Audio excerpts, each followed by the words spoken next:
Chères Parisiennes, chers Parisiens, chers amis, Madame la maire, chère Anne, je suis particulièrement heureux et fier, Madame la maire, d'être une fois encore à vos côtés en ce moment si spécial qu'est la présentation, au nom de vos adjoints, de nos vœux pour l'année 2022.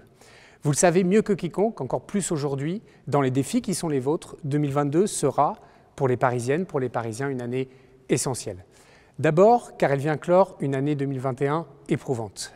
J'ai, en cet instant, une pensée pour celles et ceux qui nous ont quittés, qui ont connu la perte d'un être cher ou qui continuent à combattre les séquelles d'une pandémie qui ne cesse de s'étendre malgré la lueur d'espoir que constitue la vaccination. Pour chacune et chacun d'entre nous, 2021 aura été une année marquante, dans un contexte déjà marqué par l'urgence écologique, l'accroissement des inégalités.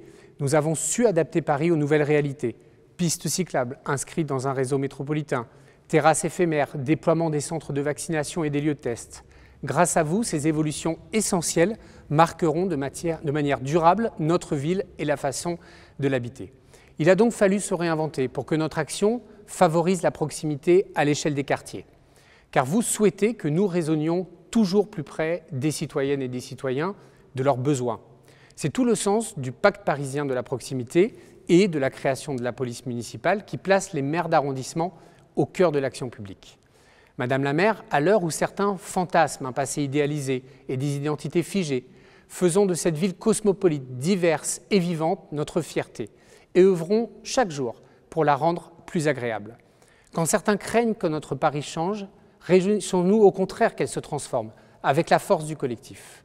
D'abord avec les élus au Conseil de Paris et dans les arrondissements, de la majorité et de l'opposition, à qui je veux dire tout mon plaisir de travailler à leur côté. Ensuite, avec les agents de la ville de Paris, le secrétariat général, les directrices et les directeurs, que je salue chaleureusement. Mais aussi et surtout à travers tous ceux, celles qui œuvrent chaque jour pour servir Paris au plus près de ses habitantes et de ses habitants, et en particulier des plus fragiles. Servir la beauté de Paris, servir l'exigence de cette beauté morale et de cette beauté sensible, voilà la mission à laquelle je consacre toute mon énergie sous votre autorité. Victor Hugo disait « Le foyer de la raison est nécessairement le foyer de l'art. Paris éclaire dans les deux sens. D'un côté la ville réelle, de l'autre la ville idéale. Pourquoi cette ville est-elle éprise du beau? Parce qu'elle est éprise du vrai. Je suis, Madame la maire, comme vous, épris de Paris et heureux d'œuvrer à vos côtés chaque jour pour la servir en cette nouvelle année. Au nom de l'ensemble de votre exécutif, au nom de mes collègues, je vous souhaite une très belle année 2022, pleine de joie, pleine de bonheur et donc pleine de surprises. Merci. Merci beaucoup. Cher Emmanuel, merci pour tes vœux. Chères Parisiennes et chers Parisiens, comme j'aurais aimé que les traditionnelles cérémonies de vœux soient l'occasion de nous retrouver, mais le nouveau variant nous oblige à rester vigilants. C'est pourquoi cette année encore, je m'adresse à vous dans ce format particulier.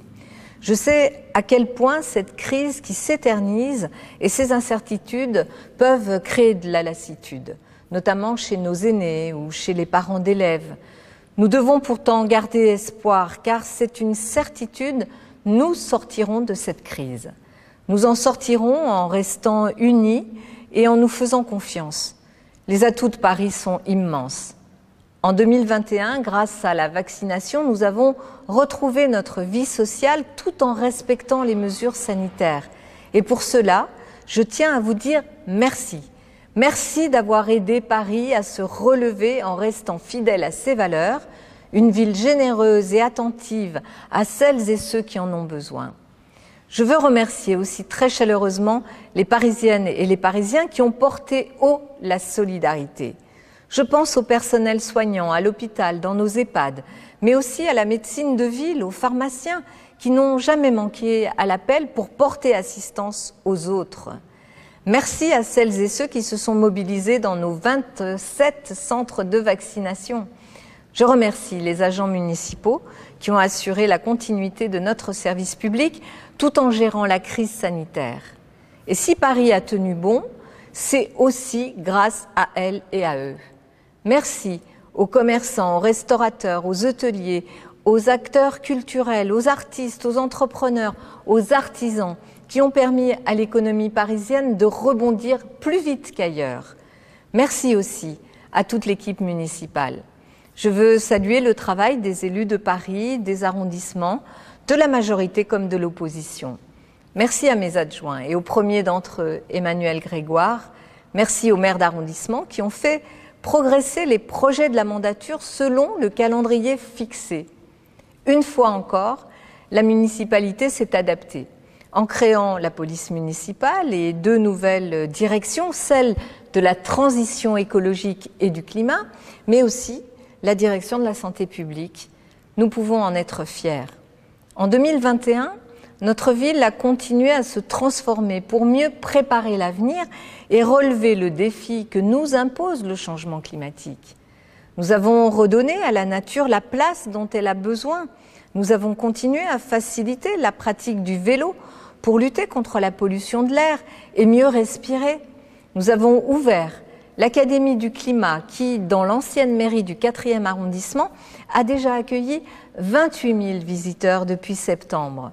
Notre action a même été saluée par l'ONU.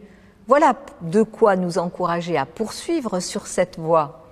En 2021, la parole des Parisiennes et des Parisiens a été entendue et prise en considération grâce au budget participatif, mais aussi à l'Assemblée citoyenne. Nous avons pris soin de nos jeunes, durement éprouvés par la crise, et pour répondre à leurs inquiétudes et leur apporter des solutions, nous avons ouvert un lieu qui leur est entièrement dédié, le quartier jeune, dans l'ancienne mairie du 1er arrondissement. Nous avons tenu nos objectifs pour permettre aux familles de mieux se loger, de se déplacer plus facilement, de se nourrir plus sainement, de se sentir en sécurité. Cette année encore, nous avons rapproché les Parisiennes et les Parisiens de tous les services publics avec ce que j'ai appelé le Big Bang de la proximité, qui donne plus de pouvoir aux maires d'arrondissement, notamment en matière de propreté et de sécurité. Cette année aussi, la renaissance de Paris est passée par l'art et la culture.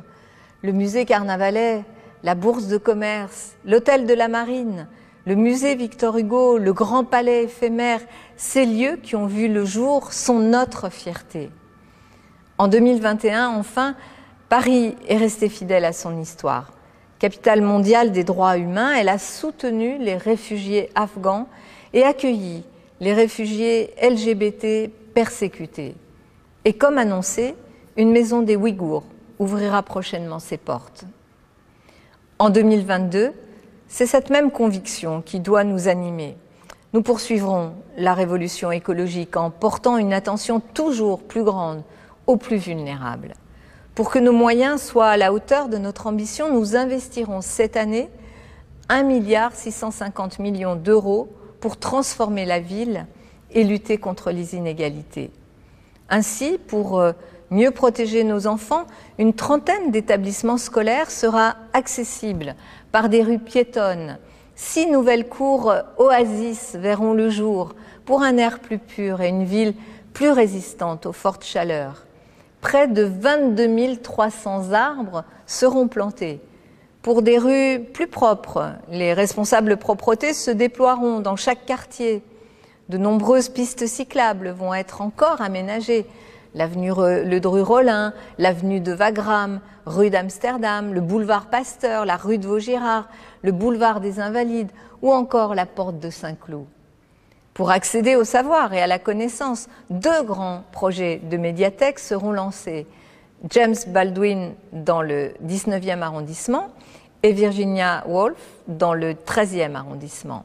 Et pour pouvoir faire du sport près de chez soi, de nouveaux équipements ouvriront leurs portes avec notamment 4 terrains de basket à 3, cette nouvelle discipline admise dans les Jeux Olympiques. En 2022, la solidarité restera aussi notre boussole.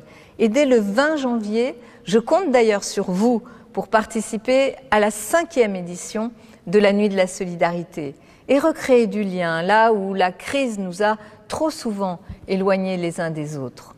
Nous continuerons à redonner à Paris toute sa splendeur. Je pense au site Tour Eiffel pour protéger ce patrimoine inestimable, mais aussi au lancement des abords de Notre-Dame.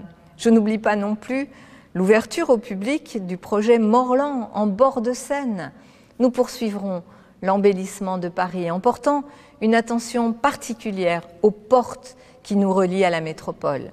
La porte de la Chapelle, la porte de Montreuil, mais je pense aussi au réaménagement de quartiers prioritaires, comme le quartier Piton du Vernois dans le 20e arrondissement, avec un nouveau parc aussi de la Goutte d'Or dans le 18e arrondissement. En 2022, Paris reviendra aussi sur son histoire, avec un nouveau jardin sur la place Saint-Gervais, dans le 4e arrondissement.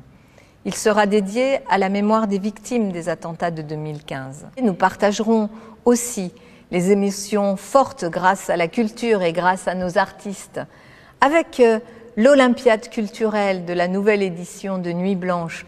Nous rêverons aussi à nouveau.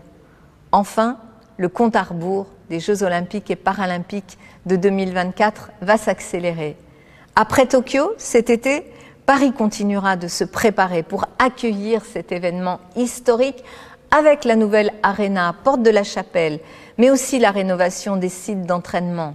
Ces Jeux seront un accélérateur sans précédent pour rendre Paris plus accessible à toutes les personnes en situation de handicap, quel que soit leur handicap, pour mieux profiter de notre capitale. Mes chers amis, à chaque fois que nous connaîtrons des moments difficiles, Paris sera au rendez-vous, forte de son service public municipal, de ses valeurs et du courage de ses habitants. Puis, l'horizon s'éclaircira et nous retrouverons pour profiter à nouveau de tout ce qui a fait le charme et la beauté de Paris, que le monde entier nous envie. Je vous souhaite une belle et heureuse année 2022 à toutes et tous. Prenez soin de vous et de vos proches.